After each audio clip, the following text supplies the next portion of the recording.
أنفسنا ومن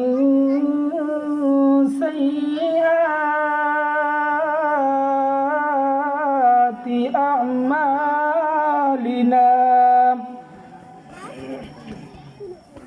من يهده الله فلا مضل له ومن يضلله فلا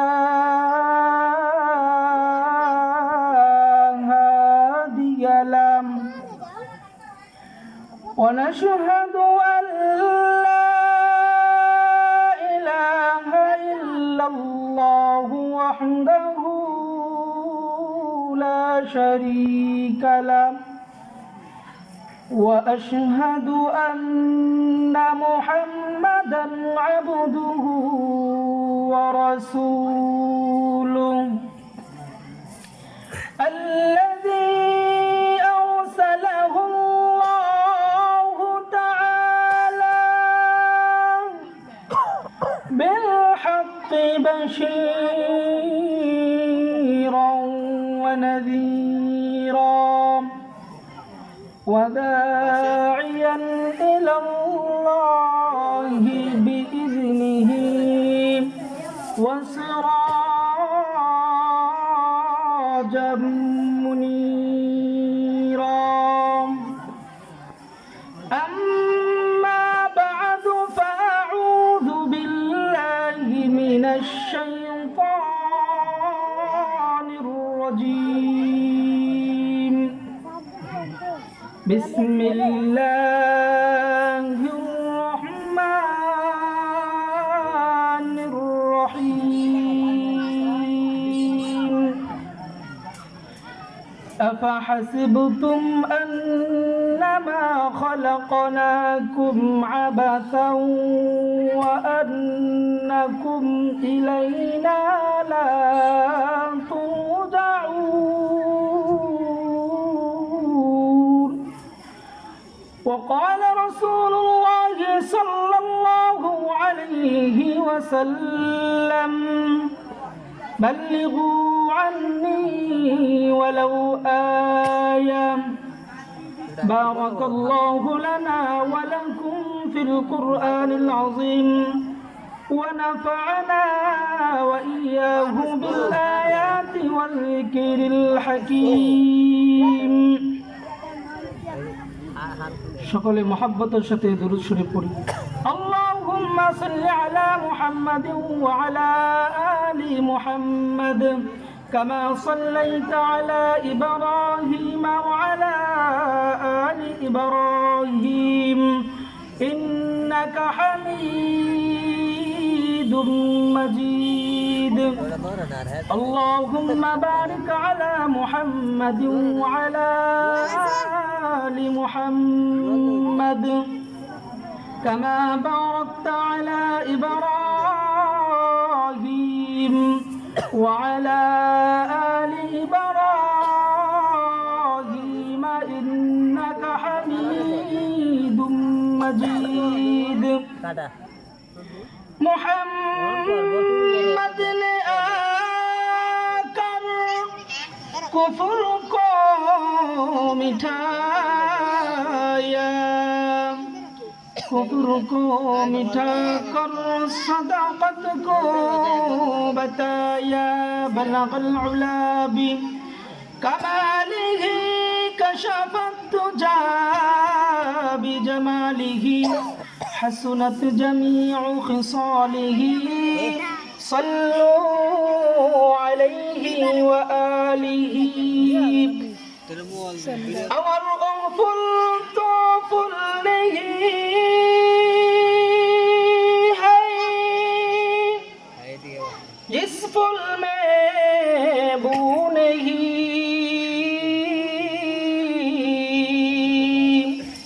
اور دل تو دل نہیں ہے जिस दिल में अल्लाह नहीं এমন একটা জায়গা যে জায়গাটা দুনিয়ার মধ্যে জান্নাতের বাগান বলা হয় আজকে মানুষ দুনিয়ার বিভিন্ন পাঠির মধ্যে দেখা যায় অনেক মানুষ হয়, আজকে এটা জান্নাতের বাগান, হয়তো এখানে কাউকে কিছু দেওয়া হবে না, এজন্য আজকে মানুষ নাই।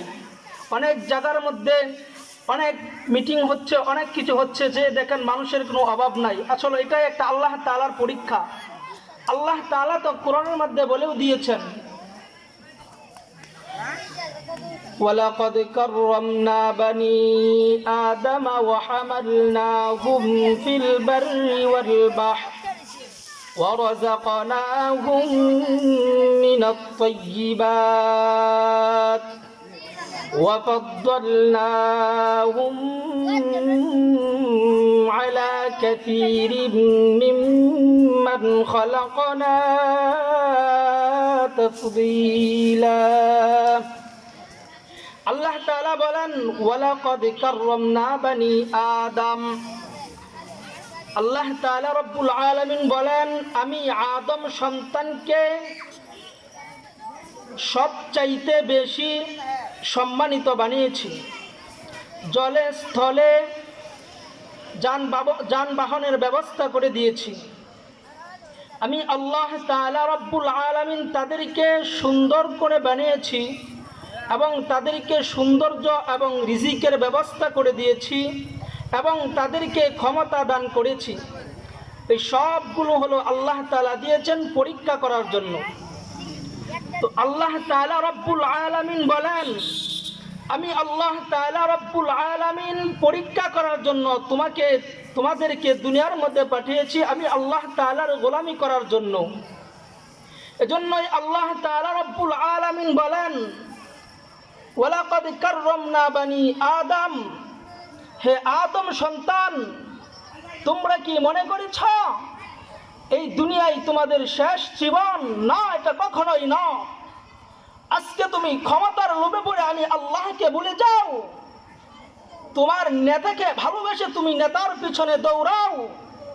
আল্লাহ তাআলা রব্বুল আলামিন বলেন, এই দুনিয়াই তো তোমার শেষ দুনিয়া না। অন্য অন্য জীব জানোয়ারের মতো মৃত্যুবরণ করলেই তোমার মৃত্যুবরণ করার পরেই তোমার শেষ হয়ে যাবে জীবন, এমনটা নয়। আল্লাহ তাআলা রব্বুল আলামিন বলেন, মৃত্যুর পরে যদি তোমার জীবন আরেকটা না হতো, তাহলে দুনিয়ার মধ্যে এরকম জান্নাতের বাগানের কোনো প্রয়োজন ছিল না, নামাজ পড়ার কোনো প্রয়োজন ছিল না, রোজা রাখার কোনো প্রয়োজন ছিল না। একজন মানুষ আরেকজন মানুষের সাথে জানোয়ারের চাইতে আরো বেশি ব্যবহার করত, ঠিক কিনা? মহান আল্লাহ তাআলা রব্বুল আলামিন বলেন, আমি আল্লাহ তাআলা রব্বুল আলামিন তোমাদেরকে দুনিয়ার মধ্যে সৃষ্টি করলাম। এই দুনিয়ার মানুষ, আজকে যদি মৃত্যুর পর তোমাদের আরেকটা জীবন না হতো, তাহলে তেমন কোরআনের কোনো প্রয়োজন ছিল না, কোরআন হাদিসের দর্শের কোনো প্রয়োজন ছিল না। এই দুনিয়ার মানুষ, তাহলে তো তোমাদের কোরআনের পড়ারও কোনো প্রয়োজন ছিল না। আল্লাহ তাআলা রব্বুল আলামিন বলেন, আমি আল্লাহ তাআলা রব্বুল আলামিন তোমাদেরকে পরীক্ষা করব বিদায় আমি আল্লাহ তাআলা রব্বুল আলামিন তোমাদেরকে দুনিয়ার মধ্যে পাঠাইলাম। আল্লাহ তাআলা রব্বুল আলামিন বলেন, এ দুনিয়ার মানুষ, আল্লাহ তাআলা রব্বুল আলামিন বলে দিয়েছেন, আফা হাসিবতুম আন্নামা খলাকনাকুম আবাতা ওয়া আন্নাকুম ইলাইনা লা তুরজাউন।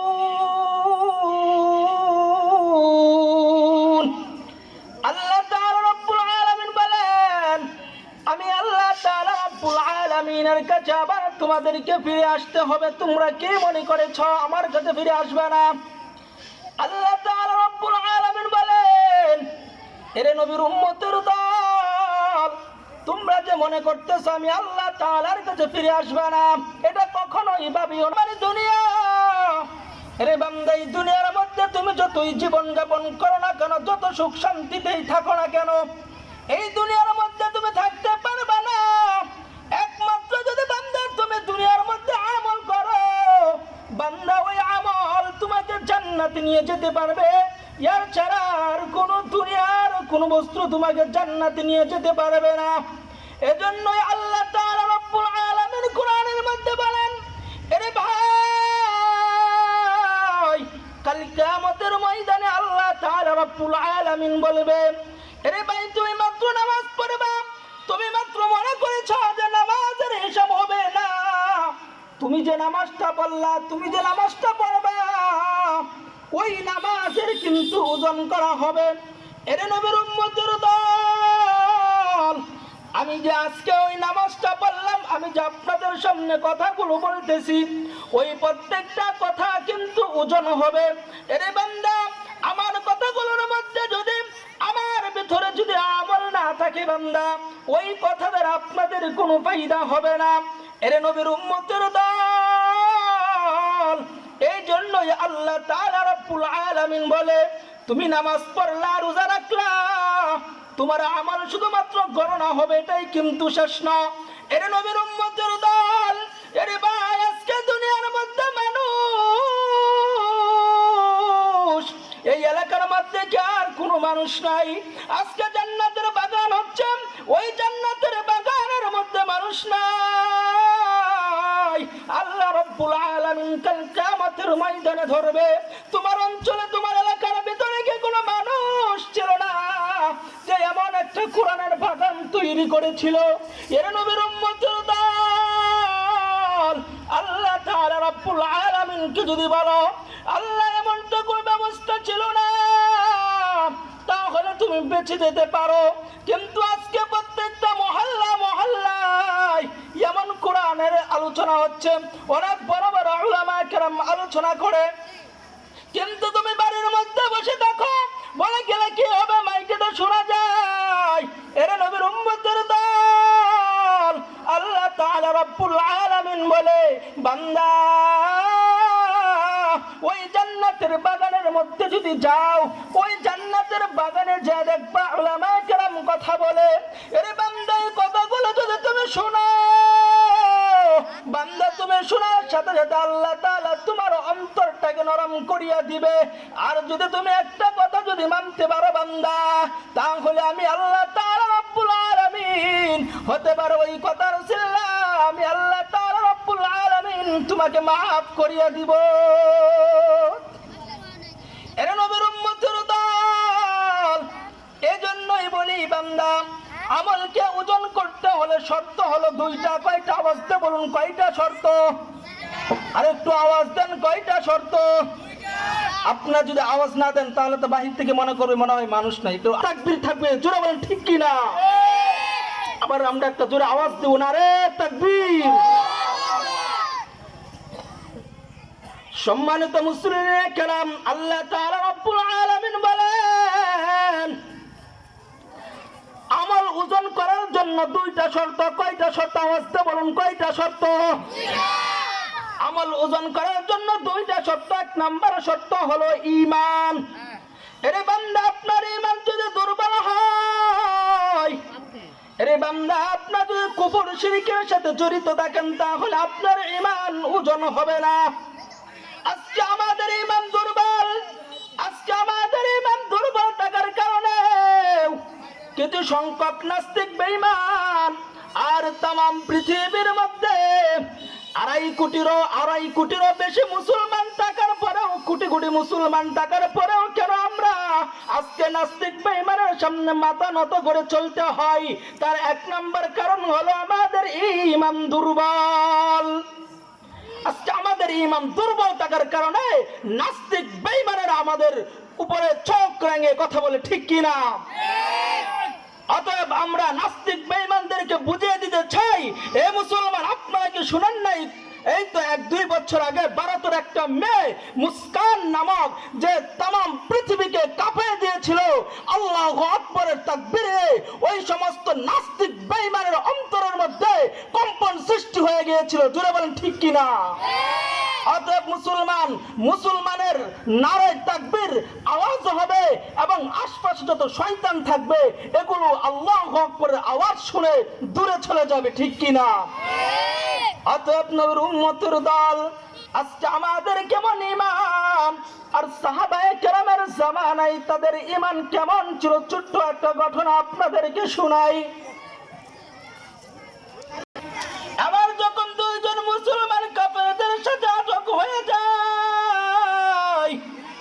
দুইজন মুসলমানকে তারা হত্যা করে ফেলার পরিকল্পনা করলো এবং তাদের যে দলবল আছে, নেতা আছে, তারা তাদের বাদশাকে পরামর্শ দেয়, ওদের চেহারার মধ্যে যে সাহস দেখা যায়, ওদেরকে হত্যা না করে যদি ওদেরকে আমাদের ধর্মটা গ্রহণ করাইতে পারি তাহলে তো আমাদের জন্য অনেক ফায়দা হবে। এবার তারা একটা পরামর্শ করলো। পরামর্শ করার পর তাদেরকে এমন ভয় দেখা যে তোমরা আমাদের ধর্ম মেনে নাও। এরে বান্দা, তাদের ঈমান কিন্তু আমাদের ঈমানের মতো নয়। ভালো করে কথাগুলো শুনো। তাদের ঈমান কত মজবুত দেখেন, তাদের ঈমানটা। আবার যখন তাদেরকে কঠিন ভাবে শাস্তি দেওয়া শুরু করলো, এবার তাদের দলবলদেরকে দেখা যে ওরা যদি আমাদের ধর্ম গ্রহণ না করে তাহলে ওদেরকে আগুনের মধ্যে জ্বালিয়ে দিব। এবার ফেরাউন তাদের দলদেরকে বলল, এখানে একটা বিশাল বড় গর্ত করো, বিশাল বড় গর্ত। বিশাল বড় গর্ত করার পর লাকড়ি নিয়ে আসো, লাকড়ি এনে ওই গর্তটা তোমরা ভর্তি করো। ওই গর্তটা ভর্তি করার পর ওটার মধ্যে আগুন জ্বালিয়ে দিল। তেলের একটা পাতিল এখানে বসিয়ে দিল। বসিয়ে দেওয়ার পর এটার মধ্যে একটা বিশাল বড় পাত্র ঢুকিয়ে দিয়ে ওটার ভিতরে যখন আগুন ধরাইয়ে দেয়, দেখবেন মহিলারা যখন মাছ পাসি করে তেল যখন গরম করে তেল টকবক খেতে থাকে, তেলগুলো টকবক করতে শুরু করলো। এমন যখন শুরু করে বান্দা, ওই তেলের মধ্যে যখন একজনকে ছেড়ে দিল, এরে ভাই কেমন ঈমান তাদের ছিল, কেমন ঈমান তাদের ছিল। এমন যখন তেলের মধ্যে ছেড়ে দিল তখন তাদের শরীরটা কাবাবের মতো হয়ে গেল। এবার অন্য জনের দিকে তাকায়, অন্য দিকের জনে তাকাইয়া দেখে সে কাঁদতেছে। আর ওই ফেরাউনের বাচ্চারা দেখো, ফেরাউনের বাচ্চারা দেখো, কিরে তুই কান্দিস কেন? এখনো সময় আছে, এখনো সময় আছে, এখনো সময় আছে। তুই যদি আমাদের ধর্মটা গ্রহণ করস তাহলে আমি আল্লাহ তাআলা আমার ওই ধর্মটা যদি গ্রহণ করো বান্দা, তাহলে আমি আল্লাহ তাআলা, তাহলে তুমি আমাদের ধর্মের দিকে চলে আসো, তাহলে তুমি ক্ষমা পেয়ে যাবা। এর নবীর উম্মতের দল এবার যখন একজনকে পুড়িয়ে ফেললো, আরেকজনে ডাকতে কই, না রে নাস্তিকের বাচ্চা না, আমি তো এটার ভয়ে কাঁদতেছি না, আমি কাঁদতেছি আমার মাওলা তো শুধুমাত্র আমাকে একটা জীবন দিছে। আমি আল্লাহর কাছে চাইতেছি, আমার আল্লাহ শরীরের মধ্যে যতগুলো পশম আছে ওই পশম পরিমাণ যদি আমার আল্লাহ আমাকে জীবন দিত তাহলে একটা একটা জীবন আমি আল্লাহ তাআলার জন্য উৎসর্গ করে দিতাম। তাদের ঈমান কেমন ছিল মুসলমান। আর আজকে আমাদের ঈমানের দিকে তাকিয়ে দেখেন, আমরা তো টাকার কাছে ঈমানকে বিক্রি করে ফেলি। তারা জীবন দিয়ে দিছে, শরীরের রক্ত দিয়ে দিয়েছে, তারপরও ঈমান কখনো ছাড়তে রাজি হয় নাই। কথা বলুন ঠিক কিনা? মুহতারাম হাজিরিন, যে কথাটা বলতেছিলাম, আমলটা ওজন করার জন্য কয়টা শর্ত বলেছিলাম? 2টা শর্ত। 1 নাম্বার শর্ত হলো ঈমান থাকতে হবে। কুফর শিরিক থেকে আমাদের ঈমান হেফাজত করতে হবে। 2 নাম্বার কথা হতে যদি আমল না করি ওই আমল কিন্তু ওজন হবে না।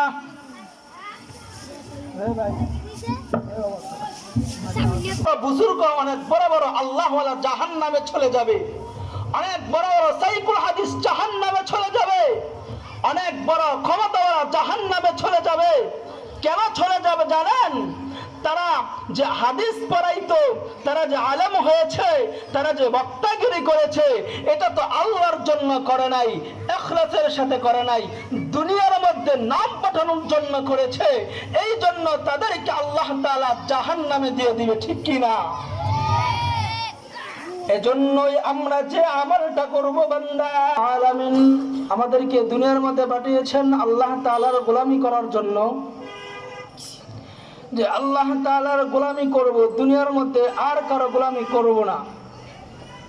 মহান আল্লাহ তাআলা রব্বুল আলামিন আমাদেরকে পরীক্ষা করবেন, বিভিন্ন রকমভাবে বিভিন্ন জিনিস দিয়ে পরীক্ষা করবে যে বান্দা আমার ওই নিয়ামত পাইয়ে কি আমাকে বলেছা, নাকি আমি আল্লাহ তাআলার ভালোবাসা তার অন্তরের মধ্যে ঢোকা। এজন্য সংক্ষিপ্ত সময় আমি আপনাদের সামনে কিছু ভাঙ্গাচোরা কথা বলেছি এবং আল্লাহ তাআলা রব্বুল আলামিন আমাদেরকে যে উদ্দেশ্য করে দুনিয়ার মধ্যে পাঠিয়েছেন আল্লাহ তাআলার গোলামি করার জন্য, এবং যে আমরা যে আমল করি আমল শুধুমাত্র গণনা করা হবে না, ওই আমলটার কিন্তু ওজনও করা হবে। কাজেই আমি আপনাদের সম্মুখে সংক্ষিপ্তভাবে দুইটা উদাহরণ, দুইটা শর্ত আমি আপনাদেরকে বলেছি এবং দুইটা শর্ত আমি আপনাদেরকে বলেছি এটাই বোঝাতে চেয়েছি যে আমি যে আমলটাই করি না কেন, যে ভালো কাজটাই করি না কেন, এটা কার জন্য হওয়া লাগবে? আল্লাহ তাআলার জন্য হওয়া লাগবে। কাজেই আমি ইখলাসের সাথে আল্লাহ তাআলার জন্য আমল করব, ঈমানের সাথে আল্লাহ তাআলার জন্য যে আমলটা করব, এবং কি যে আমলটা আমি করব সেই আমলটা মাত্র শুধু আল্লাহ তাআলার জন্যই হবে। কাজেই মহান আল্লাহ তাআলা রব্বুল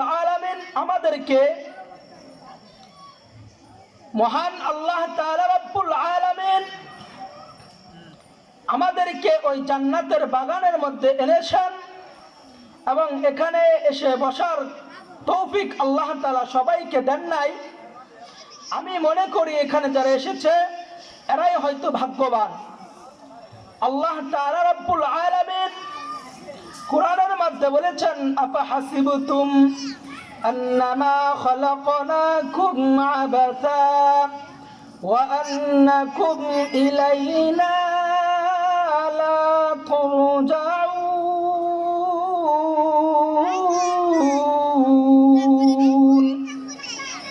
আল্লাহ তাআলা রব্বুল আলামিন বলে, তারা কি মনে করে আমি আল্লাহ তাআলার কাছে আসবে না? অনেক কাফের বেঈমানেরা মনে করে আল্লাহ তাআলার কাছে তারা যাওয়া লাগবে না। আল্লাহ তাআলা রব্বুল আলামিন বলে, তোমাদেরকে আমি আল্লাহ তাআলার কাছে ফিরে আসতেই হবে।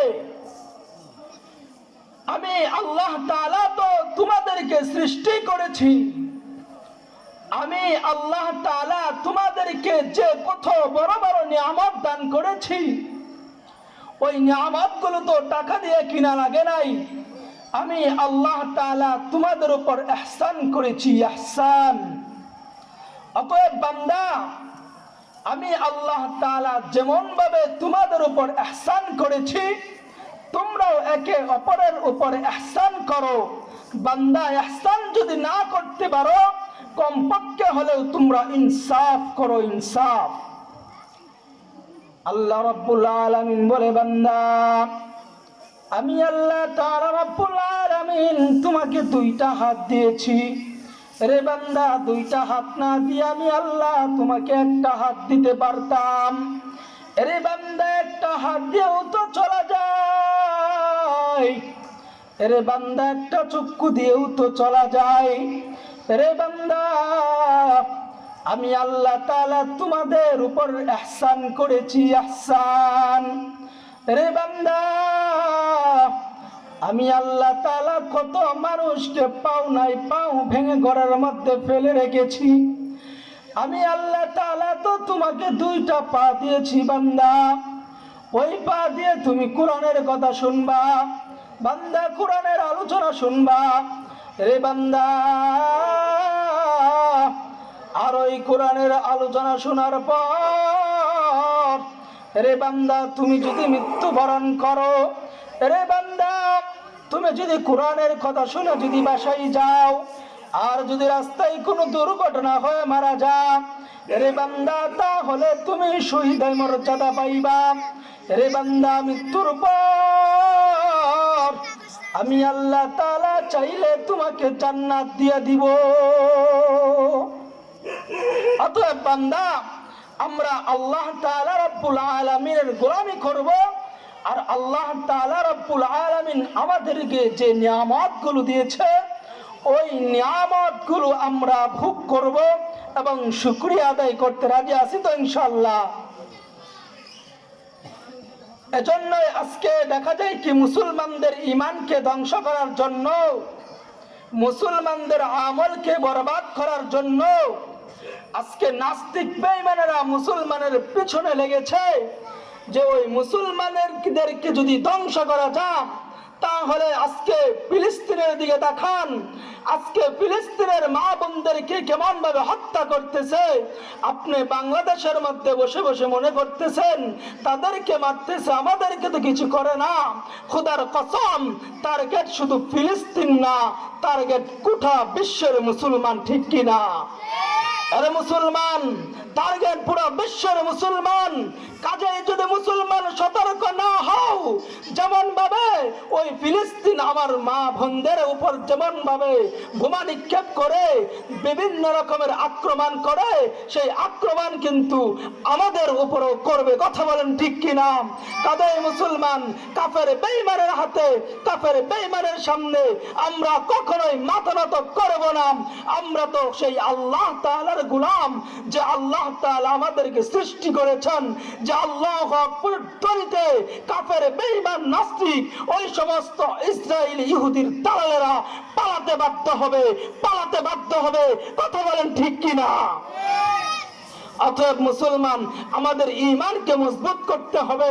আমাদের ঈমানকে যদি মজবুত না করি ওই সমস্ত নাস্তিকেরা আমাদের ঈমানকে নষ্ট করে ফেলবে, ছোট ছোট বাচ্চাদের ঈমানকে নষ্ট করে ফেলবে। কাজেই মুসলমান আপনার বাচ্চাকে যদি ঈমানওয়ালা বানাতে চান, আখলাকওয়ালা বানাতে চান, এমন মাদ্রাসার মধ্যে ভর্তি করুন। আজকে আপনার সন্তান, আপনি যদি মারা যান, আপনার জানাজার নামাজ পড়াবে, আপনার জানাজার নামাজ পড়ে আপনার কবরের পাশে যে দুটো হাত তুলে আপনার জন্য দোয়া করবে, আপনার আব্বা আম্মা আপনার জন্য, আপনার আত্মীয় স্বজন সকলের জন্য দোয়া করবে। আর আজকে আপনি ইঞ্জিনিয়ার ব্যারিস্টার বানিয়েছেন, কিন্তু আপনি মৃত্যুবরণ করার পর আপনার সন্তান আপনার জানাজার নামাজ পড়াতে পারে না। হয়তো পাশের ঘরের সন্তান, না হয় মসজিদের ইমাম সাহেব আপনার জানাজার নামাজ পড়ায়। আর যদি আপনার সন্তানকে এরকম মাদ্রাসার মধ্যে ভর্তি করেন, আপনার যদি মৃত্যুবরণ করেন, আপনার সন্তান আপনার জানাজার নামাজ পড়াবে। কথা বলেন ঠিক কিনা? কাজেই মুসলমান এমন মাদ্রাসার মধ্যে আপনার সন্তানদেরকে ভর্তি করুন। আপনার সন্তান আপনার কবরের পাশে যে দোয়া করবে, আপনার সন্তান আপনার বাবা মার জন্য দোয়া করবে, দাদা দাদির জন্য দোয়া করবে। অতএব ওই মাদ্রাসা থেকেই আদর্শ শিক্ষা দেওয়া হয়। আজকে ছোট ছোট বাচ্চাদেরকে স্কুলে কিন্ডারগার্টেনের মধ্যে পড়ানো হয়। আমি মনে করি পড়ান কোনো সমস্যা নাই, কিন্তু আপনার সন্তান যদি আলিফ বা তা সা পড়ে, ওই কোরআন থেকে যে ওই মাদ্রাসা থেকে যে শিক্ষাটা আপনার সন্তান বুকের মধ্যে লালন পালন করবে, আপনার সন্তান যদি মাদ্রাসার মধ্যে একদিনও যদি পড়ে, ওই সন্তান জীবনে কোনোদিন কওমি মাদ্রাসার মধ্যে যে সন্তানে পড়বে, ওই সন্তান জীবনে কোনোদিন নাস্তিক হতে পারে না, পারবে না। কথা বলেন ঠিক কিনা? অতএব মুসলমান আমি বলি আপনার সন্তানদেরকে এরকম মাদ্রাসার মধ্যে ভর্তি করেন। ওই মাদ্রাসার মধ্যে ভর্তি করলে আপনার সন্তান যদি পড়ালেখা নাও করে কোনোদিন নাস্তিক বেঈমান হবে না, কোনোদিন কাফের বেঈমানের সামনে মাথা নত করবে না। কারণ ওই সমস্ত ছাত্রগুলো যাদের বুকে আল্লাহর ভয় থাকে, ঈমান থাকে, ওরা কখনোই নাস্তিক বেঈমানের সামনে মাথা নত করে না। অথবা বান্দা আপনাদের সন্তানদেরকে ইলমওয়ালা বানান, আখলাকওয়ালা বানান, দ্বীনের খাদেম হিসেবে যেন আপনার সন্তানদেরকে কবুল করে সেই দোয়া করি। এবং এখন এশারের জামাত হবে, এশারের নামাজ